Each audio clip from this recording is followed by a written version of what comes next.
Terima kasih Anda masih menyaksikan Apa Kabar Indonesia Pagi Weekend. Melanjutkan tadi apa yang Putri bilang, ini ada aksi penembakan, aksi koboi. Cuma bedanya yang ini bukan naik kuda tapi naik mobil. Di mana polisi berhasil menangkap penyewa pertama mobil milik bos rental yang tewas ditembak di res area kilometer 45 Tangerang, Merak. Ya, sementara Pusat Polisi Militer Angkatan Laut atau Puspomal telah menangkap seorang oknum anggotanya yang diduga ikut terlibat dalam kasus ini.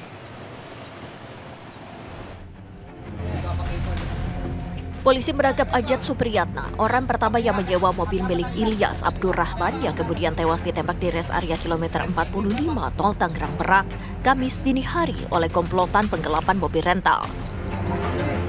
Ajat ditemukan saat sedang bersembunyi di sebuah rumah kontrakan di Pandeglang, Banten pasca kejadian. Dari Polres Pandeglang, Ajat akan diserahkan ke Polresta Tangerang untuk penanganan selanjutnya. Kami berhasil mengamankan saudara AS ini di kontrakan saudaranya yang beralamat di daerah Picung, Kabupaten Pandeglang. Untuk langkah selanjutnya, kami akan menyerahkan saudara AS ini kepada pihak Polresta Tangerang untuk dilakukan pemeriksaan lebih lanjut. Bang, minta penegasan aja, si AS ini orang pertama yang menyewa mobil rental. Betul, jadi AS ini adalah orang atas nama si penyewa mobil rental tersebut. Selain itu, Puspom TNI Mayor Jenderal Yusri Nuryanto membenarkan telah terjadi penangkapan terhadap oknum TNI Angkatan Laut yang diduga terkait dengan kasus penembakan ini. Pelaku sudah diamankan di Pusat Polisi Militer Angkatan Laut atau Puspomal. Sementara itu, Kapolsek Ciracas menjelaskan tentang kabar penolakan permintaan pendampingan penarikan mobil korban yang dilakukan oleh anggotanya yang sedang piket jaga saat itu. Menurut Kapolsek, pada 2 Januari pukul 3:10 dini hari, sejumlah pria yang mengaku dari sebuah perusahaan leasing meminta bantuan penarikan mobil karena masalah rental. Namun saat para pria itu diminta menunjukkan surat kendaraan sebagai bukti legalitas kendaraan yang akan ditarik, mereka tidak menunjukkan surat yang diminta. Namun pada saat yang bersangkutan meminta untuk pendampingan dari personel kita, ya tentunya personel kita yang paling utama adalah menanyakan legalitas ataupun identitas daripada kendaraan yang akan ditarik itu. Kemudian dalam masalahnya masalah apa? Saya kira itu wajar karena untuk mengetahui kira-kira apa nih permasalahannya gitu loh. Nah, kemudian ketika itu ditanyakan, rupanya yang bersangkutan memburu waktu atau tergesa-gesa sehingga tidak sempat menunjukkan dokumen yang diminta oleh petugas. Padahal menurut korban, mereka meminta tolong pada polisi untuk mengamankan mobil yang dicuri tersebut, namun polisi berkeberatan untuk memenuhi permintaan korban. Jadi kita ada inisiatif karena kita nggak berani untuk mengambil mobil tersebut karena di mobil tersebut ada SNP, jadi kita inisiatif mampir ke Polsek Cinangka yang ada di Anyer.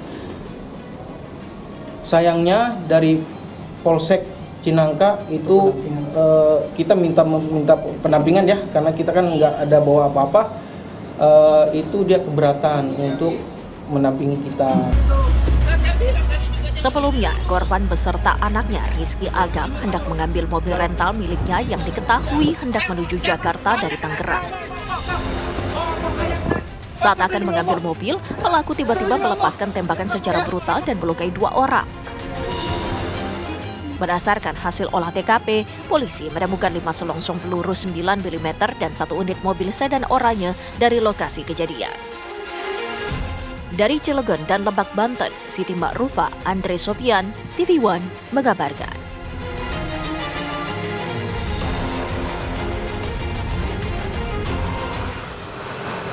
Pemirsa, Kapolsek Cinangka AKP Asep Iwan Kurniawan bersama 3 anggotanya menjalani pemeriksaan di Propam Polres Cilegon terkait penembakan bos rental mobil. Dan Kapolres Cilegon AKBP Kemas Indra Natanegara menegaskan pemeriksaan sudah dalam tahap meminta keterangan dari para saksi. Tentang kejadian tanggal 2 dini hari di Polsek Cinangka, Polres Cilegon. Jadi sudah kita lakukan pemeriksaan, klarifikasi, dan interogasi kepada 4 personil Polsek, termasuk Kapolsek dan ketiga anggotanya. Kemudian juga sampai saat ini masih dilakukan pemeriksaan kepada yang bersangkutan, dan klarifikasi juga sudah disampaikan oleh Kapolsek Cinangka dan sudah kita post juga di Humas Polres Cilegon, dan sampai saat ini masih dilakukan pemeriksaan. Nantinya akan kami informasikan lebih lanjut. Jadi sebenarnya bukan penolakan ya, tetapi saat kejadian tersebut untuk anggota Polsek maupun Kapolseknya itu meminta dokumen-dokumen karena berkaitan juga dengan upaya paksa nantinya yang akan kita lakukan. Jadi kita juga tidak mau melakukan pelanggaran hukum, termasuk juga prosedur yang sudah ada seperti itu. Masih dilakukan pemeriksaan sampai saat ini untuk intensnya, baik dari Propam Polres Cilegon termasuk juga Propam Polda Banten sendiri.